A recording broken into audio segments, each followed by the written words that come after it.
ശ്വേത ചേച്ചി, ഇന്നത്തെ എപ്പിസോഡ് തുടങ്ങുമ്പോൾ നമുക്ക് എല്ലാവർക്കും ഇഷ്ടപ്പെട്ട് പോകാൻ ആഗ്രഹിക്കുന്ന ഒരു സ്ഥലം എന്ന് പറയുന്നത് കാടായിരിക്കും.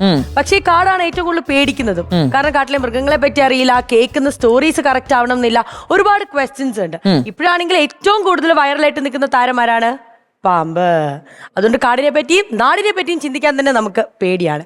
ഇതൊക്കെ ഇപ്പൊ പറയാനുള്ള റീസൺ എന്താ വെച്ചാൽ, ഇന്ന് നമ്മളോടൊപ്പം നാട്ടുകൂട്ടത്തിൽ ജോയിൻ ചെയ്യുന്നത് ഈ പറയുന്ന സംശയങ്ങളൊക്കെ നമുക്ക് ചോദിക്കാൻ പറ്റിയ ഓഫീസേഴ്സ് ആണ്. വനം വകുപ്പ് ഉദ്യോഗസ്ഥരാണ് നമ്മളോടൊപ്പം ജോയിൻ ചെയ്യുന്നത്. അത് മാത്രമല്ല, സർപ്പ ടീമിലെ വോളണ്ടിയേഴ്സും ഉണ്ട്. ഹലോ. ഈ സർപ്പ ടീം എന്താന്നുള്ളത് നമുക്ക് അറിയാവുന്നതാണ് അല്ലെ. ഈ സ്നേക്കുമായിട്ട് ഹാൻഡിൽ ചെയ്യുക, അല്ലെങ്കിൽ സ്നേക്കിന്റെ ഡൗട്ട്സ് അതിനെയൊക്കെ ഒരു ഫസ്റ്റ് എയ്ഡ് കൊടുക്കുന്ന രീതിയിലും പിടിക്കുന്ന ഒക്കെ ചെയ്യുന്ന വോളണ്ടിയേഴ്സ് ആണ് സർപ്പ ടീം. ഇപ്പൊ ഞാൻ ഈ ആലോചിക്കുന്നത്, നമുക്ക് ഇത്രയും പ്രായമായതുകൊണ്ട് നമ്മളിപ്പോൾ ന്യൂസൊക്കെ കാണുന്നത് നമുക്ക് ഈ പാമ്പുകളുടെ കാര്യം അറിയാം, അല്ലെങ്കിൽ എന്തെങ്കിലും കാലിലൊന്ന് തൊട്ടാൽ തന്നെ നമ്മൾ ഒരു മിനിറ്റ് അതൊന്ന് അവെയർ ആവും എന്താണെന്നുള്ളത്. പക്ഷെ കുഞ്ഞു പിള്ളേരുടെ കാര്യം നോക്കുമ്പോഴേ അവർ ഈ സമ്മർ വെക്കേഷൻ ആയതുകൊണ്ട് കളിക്കുന്നു.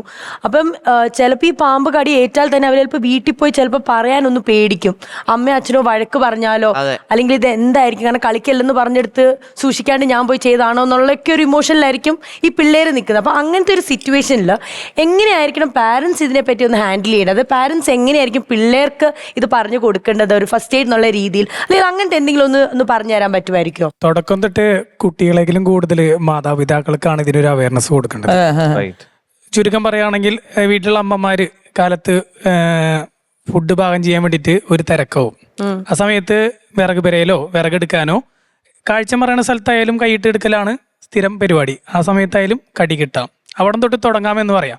വീടിന്റെ പുറത്തേക്ക് ഇറങ്ങുമ്പോൾ പടി നോക്കാറില്ല. പടിയുടെ അടിയിൽ പാമ്പുണ്ടോ, എന്തെങ്കിലും വേറെ ഇഴജന്തുക്കളുണ്ടോ എന്ന് ഒരിക്കലും നോക്കാറില്ല. ചാടി ഇറങ്ങലാണ് നമ്മുടെ പതിവ്. അവിടെ തൊട്ട് അമ്മമാര് ആ കാര്യങ്ങൾ ശ്രദ്ധിച്ച് തുടങ്ങാം. കുട്ടികളുടെ അടുത്ത് ഇപ്പോഴത്തെ ഒരു കോമൺ ആയിട്ടുള്ള കാര്യം, റീൽസിന്റെ കാര്യം പറഞ്ഞല്ലോ, ബോൾ പൈത്തൻ പാമ്പുകൾ അറിയാലോ, വളർത്തണ പാമ്പുകൾ, എക്സോട്ടിക് അനിമൽസ് ആണ്, അതിന് വളർത്തുന്നുണ്ട്. അപ്പോൾ മിക്ക റീൽസിൽ കാണാം കുഞ്ഞു കുട്ടികളെ അതിനടുത്ത് ഹാൻഡ് ലൈൻ കാണാം. ഇത് കണ്ട് കുട്ടികൾക്ക് വിചാരം ഇതിനൊന്നും കോമൺ ആണ്, എല്ലാവർക്കും കളിക്കുന്ന ടോയ് ആണ്, വിഷമില്ലാത്ത പാമ്പാണ്, ബാക്കിയുള്ളവർ കളിക്കുന്നുണ്ട്. ഇവർ വീഡിയോ കണ്ടിട്ടാണ് കുട്ടികളും പഠിച്ചുകൊണ്ടിരിക്കുന്നത്. ഓട്ടോമാറ്റിക്കലി ഇതിനുള്ള ഭയം കുറഞ്ഞു പോകും. കാരണം ഉദാഹരണം, എൻ്റെ വീട്ടിൽ എൻ്റെ മകനുണ്ട്, അവന് 5 വയസ്സ് ആറായി, പക്ഷേ അവന് പാമ്പിനോട് പേടിയില്ല. ഞാൻ കുറച്ച് നാൾ മുന്നേ ഒരു ബോൾ പൈത്തനെ കയ്യിലേക്ക് കൊടുത്തപ്പോൾ ആള് ലാഘവത്തോടുകൂടി എടുത്തു കൈകാര്യം ചെയ്തു. അപ്പോൾ എനിക്ക് മനസ്സിലായി, നാളെ വിഷപ്പാമ്പിനെ കണ്ടാലും ആളൊരു പാനിക് അല്ലാണ്ട് അവൻ ചിലപ്പോൾ കൈകാര്യം ചെയ്യും, ഉറപ്പാണ്. അതൊന്ന്. അപ്പോൾ പാമ്പ് നമുക്ക് അപകടം വരുത്തും, മരണം സംഭവിക്കാൻ ഒരിടവരുത്തും എന്നുള്ള കാര്യങ്ങൾ കുട്ടികൾക്ക് പറഞ്ഞ് മനസ്സിലാക്കാം, ഒന്നാമത്തെ കാര്യം. രണ്ടാമത്തെ കാര്യം, മിക്ക അമ്മമാരും കുട്ടികൾക്ക് ഒന്ന് സൈക്കിളിൽ നിന്ന് വീണ് കഴിഞ്ഞാൽ, ഒന്ന് തട്ടിത്തടഞ്ഞ് വീണ് കഴിഞ്ഞാൽ എങ്ങനെ പോയാലും കുട്ടികളെ അടിക്കാറുണ്ട്, ചീത്ത പറയാറുണ്ട്, ഷൗട്ട് ചെയ്യാറുണ്ട്. അത് കോമൺ ആണ്. ഇഷ്ടം കൊണ്ടായിരിക്കാം എന്ന് പറയാം, പക്ഷേ അത് കുട്ടികളുടെ ഉള്ളിൽ പേടി വർദ്ധിപ്പിക്കുകയാണ്. നാളെ കുട്ടികൾക്കൊരു പാമ്പ് കടി കിട്ടിക്കഴിഞ്ഞാൽ ചിലപ്പോൾ കുട്ടികൾ വീട്ടിൽ വന്ന് പറഞ്ഞു എന്ന് വരില്ല. കാരണം അമ്മ തല്ലും, അമ്മ ചീത്ത പറയും എന്ന് പേടിച്ച് കുട്ടികളത് ഒളിച്ചു വെക്കാറുണ്ട്. അത് കൂടുതൽ അപകടം വരുത്തി തീർക്കാൻ ചാൻസ് ഉണ്ട്. പിന്നെ കുട്ടികളുടെ അടുത്ത് നമ്മൾ ഡെയിലി ബ്രഷ് ചെയ്യാൻ പറയണ പോലെ തന്നെ സ്കൂളിലേക്ക് പോണ സമയത്ത്, വീടിന്റെ പടി ഇറങ്ങണ സമയത്ത് നോക്കി ഇറങ്ങണമെന്ന് പറയാം. ഷൂ കോമൺ ആയിട്ട് മിക്ക സ്കൂൾ കുട്ടികളും ഉപയോഗിക്കുന്നതാണ് ഷൂവിന്റെ ഉള്ളിൽ എന്താ, ഒരു ഇരുട്ട് നിറഞ്ഞൊരു സിറ്റുവേഷൻ ആണ്. പാമ്പുകൾ എപ്പോഴും പ്രിഫർ ചെയ്യണത് ഒരു പൊത്താണ്, അല്ലെങ്കിൽ ഇരുട്ടായുള്ള ഹൈഡ് ഔട്ട് ഏരിയകളാണ്. മഴക്കാലത്തായിക്കോട്ടെ, നമ്മൾ ശ്രദ്ധിച്ചു കഴിഞ്ഞാൽ നമ്മുടെ ചെരുപ്പിന്റെ അരികിലോ അല്ലെങ്കിൽ ചെരുപ്പിന്റെ ഉള്ളിലോ ഒരു തവളക്കുട്ടിയോ ഒരു ചാടനോ എന്തെങ്കിലും ഇരിക്കുന്നുണ്ടാവും. കുഞ്ഞു പാമ്പുകൾക്ക് അത് ഭക്ഷണമാണ്. ഓട്ടോമാറ്റിക്കലി ഈ പാമ്പ് ഈ ഭക്ഷണം തേടി വരുന്നു, ഈ ഷൂവിൻ്റെ ഉള്ളിൽ കാണുമ്പോൾ അത് കയറിയിരിക്കണു, കഴിക്കുന്നു, അവിടെ സേഫായി അതിൻ്റെ ഉള്ളിലിരിക്കണത്. നമ്മുടെ കുട്ടികളായിക്കോട്ടെ മുതിർന്നവരായിക്കോട്ടെ ഈ ഷൂ എടുത്ത് ധരിക്കണ സമയത്ത് ഓട്ടോമാറ്റിക്കലി കടി കിട്ടും. അപ്പോൾ ഡെയിലി റുട്ടീൻ എന്നുള്ള ലെവലിൽ ആ ഷൂവ് തട്ടിക്കുടഞ്ഞ് ഇടാൻ തുടക്കം തൊട്ടേ ശ്രമിക്കാം. എല്ലാവരും ചെയ്യണത് ഉള്ളിലേക്ക് കൈയിട്ടിട്ടാണ് ഷൂ എടുത്ത് കുടയണത്. അത് അപകടം വരുത്തും. ഷൂവിൻ്റെ തുമ്പുഭാഗം പിടിച്ച് തട്ടി നോക്കുക, ഇല്ല എന്ന് ഉറപ്പ് വരുത്തിയതിന് ശേഷം ഷൂ ധരിക്കാൻ നോക്കുക. അത്രയും കാര്യം ശ്രദ്ധിക്കുക. പിന്നെ മിക്ക വീഡിയോസിലും കണ്ടാലറിയാം, പടി വീടിൻ്റെ ഇറങ്ങണ സമയത്താണ് മിക്കപ്പോഴും പാമ്പ് കടിക്കാൻ വരാറുള്ളത്. ശ്രദ്ധിച്ചു കഴിഞ്ഞാൽ പാമ്പ് എപ്പോഴും ഒരു കോർണർ ഫേസ് സഞ്ചരിക്കുന്ന ഒരു ജീവിയാണ്. അപ്പോൾ നമ്മളായാലും, ഇപ്പം ഞാനായ പോലും വീടിൻ്റെ പുറത്തേക്ക് ഇറങ്ങുമ്പോൾ പടി നോക്കും എന്തെങ്കിലും ഉണ്ടോ എന്ന്. അങ്ങനെ എല്ലാവരും ശീലിക്കുക. പാമ്പ് ഉണ്ട് എന്നുള്ള രീതിയിൽ ഒന്ന് ട്രൈ ചെയ്ത് കഴിഞ്ഞാൽ നമുക്ക് പരമാവധി കടികൾ ഒഴിവാക്കാം. പിന്നെ കാഴ്ച മറയണ സ്ഥലങ്ങളിൽ കൃത്യമായിട്ട് ടോർച്ചോ വെളിച്ചോ ഉപയോഗിച്ച് നടക്കുക, അത് നിർബന്ധമാണ്. ഇല്ലെങ്കിൽ അപകടം വരാം. കുട്ടികളുടെ അടുത്തായാലും ചിലപ്പോൾ ഫുട്ബോളോ ക്രിക്കറ്റ് കളിക്കുന്ന സമയത്താവും ഭയങ്കര സ്പിരിറ്റ് ആവും. സമയത്ത് കളിക്കണ സ്പിരിറ്റിൽ ബോൾ പോയാലും ഒരു പൊന്തക്കാട്ടിൻ്റെ ഉള്ളിൽ പോയാലും ഓടിച്ചെല്ലാണ്, അത് എടുക്കണം ഇങ്ങോട്ട് പോരുന്നത്. പക്ഷെ അതിനുള്ളിൽ അപകടം ഇരിക്കാം. പാമ്പ് എന്ന് പറഞ്ഞ ജീവി ഒരിക്കലും ഉപദ്രവിക്കണമെന്ന് വിചാരിച്ച് കടിക്കണമെന്നല്ല. ഇപ്പൊ പൊന്തക്കാട്ടിലേക്ക് ഒരു ബോർഡ് പോയി കഴിഞ്ഞാൽ കുട്ടി ഓടി വന്ന് കൈയിട്ടെടുക്കുന്ന സമയത്ത് ആ പാമ്പിനെ അറ്റാക്ക് ചെയ്യാനാണെന്ന് വിചാരിച്ചിട്ടാണ് പാമ്പ് റിയാക്ട് ചെയ്യണത്.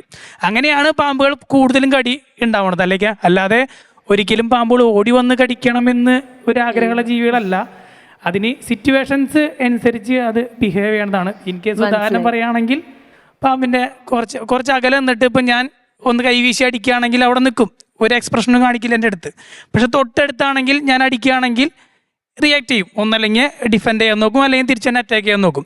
അത്ര തന്നെ പാമ്പിൻ്റെ നിശ്ചിതമായിട്ടുള്ളൊരു ഏരിയ കഴിഞ്ഞ് കഴിഞ്ഞാൽ പാമ്പ് ഡിഫെൻഡ് ചെയ്യാൻ ശ്രമിക്കേണ്ടതാണ്. തീരെ നിവൃത്തിയില്ലെങ്കിൽ മാത്രം അവർ കടിക്കും എന്നാണ്.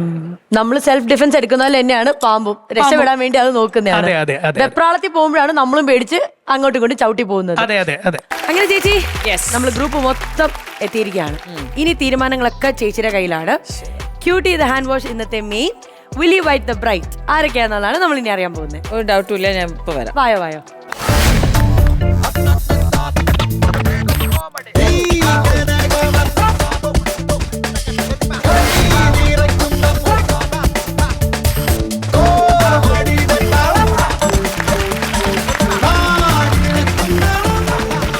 അപ്പൊ ചേച്ചി, നമുക്കിനി ഡിക്ലെയർ ചെയ്യാനുള്ള time ആയിരിക്കാണ്.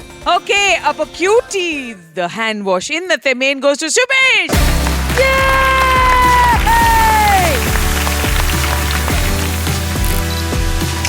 Congratulation.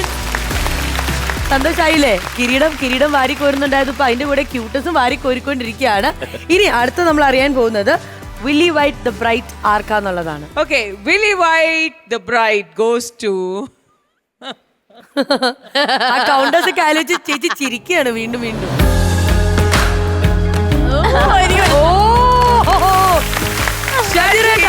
Congratulation.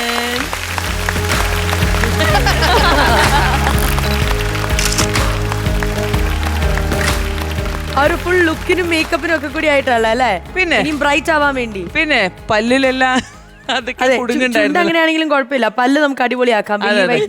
Tooth paste ഉപയോഗിച്ചാൽ മതി. പല്ല് തേക്കണേ, എന്ത് ചുണ്ടിൽ എന്ത് ചെയ്താലും പല്ല് തേക്കണേ. ഉറങ്ങണേന്റെ മുമ്പേ പല്ല് കാണിക്കൂ. ഇപ്പൊ കാണിക്കില്ല, അത് കാണിച്ച JCBയുടെ പല്ല് കണക്കി. പക്ഷെ കുഴപ്പമില്ല, ഇനിയിപ്പോ നമ്മളൊരു ഗിഫ്റ്റ് ഹാമ്പർ ഒക്കെ തന്നില്ലേ, ഇനിയിപ്പോ പല്ല് ധൈര്യമായിട്ട് അടുത്ത എപ്പിസോഡ് പോലെ കാണിക്കാൻ പറ്റും. ഷെയർ ചെയ്തോ അല്ലെ? കിറ്റ് നിങ്ങൾ ഷെയർ ചെയ്യണമെങ്കിൽ ഇതും ഷെയർ ചെയ്തോന്നല്ലേ? ബ്രൈറ്റ്നസ് എല്ലാവർക്കും അങ്ങ് വാരിക്കോരി കൊടുക്കട്ടെ അല്ലെ? അപ്പൊ പ്രേക്ഷകരെ, നിങ്ങളും പ്രത്യേകം ശ്രദ്ധിക്കണം. Brush before bed with willy white toothpaste. അപ്പൊ ഇത് പറഞ്ഞുകൊണ്ട് നമുക്ക് മറ്റൊരു എപ്പിസോഡിൽ കണ്ടുമുട്ടാം. താങ്ക് യു സാറുമാരെ, ഒരുപാട് ഇൻഫർമേഷൻസ് പാസ് ചെയ്തു. നിങ്ങൾക്ക് തിരിച്ച് തമാശകൾ ഞങ്ങൾ തന്നു. സർപ്പ ടീം മെമ്പേഴ്സിനും ഫോറസ്റ്റ് ഡിപ്പാർട്ട്മെന്റ് ടീമിനും ഒരുപാട് നന്ദി അറിയിച്ചുകൊണ്ട് നമ്മൾ പോകുന്നു. പക്ഷെ വീണ്ടും ഒരുപാട് സംശയങ്ങളും ചോദ്യങ്ങളായിട്ട് ഞങ്ങൾ വരും. നിങ്ങളപ്പോൾ ഞങ്ങളുടെ കൂടെ ഉണ്ടാവണം. ഇത് പറഞ്ഞുകൊണ്ട് നമുക്ക് അടുത്ത ദിവസം കാണാം. അതുവരേക്കും ബൈ ബൈ, ഗുഡ് നൈറ്റ്.